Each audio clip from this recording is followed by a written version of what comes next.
If it had not been for the political drama and the Brexit negotiations, the big story this week would have been Ireland's corporate tax regime. On Thursday, the Comptroller and Auditor General told the Dáil's Public Accounts Committee that 8 of the 100 Irish-based multinational companies with the highest taxable income had effective tax rates of 0, and that some even managed to have negative rates. Instead of paying corporation tax, they received rebates.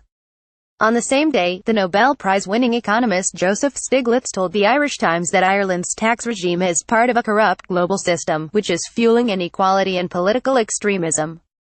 Earlier in the week, an Oxfam report claimed that Ireland qualifies as a tax haven under European Union criteria.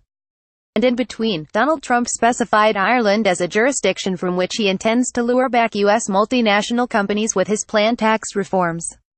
All of this comes after revelations in the Paradise Papers took much of the shine off the government's claims that Ireland is taking the lead in clamping down on the most egregious tax avoidance strategies being deployed by the multinationals.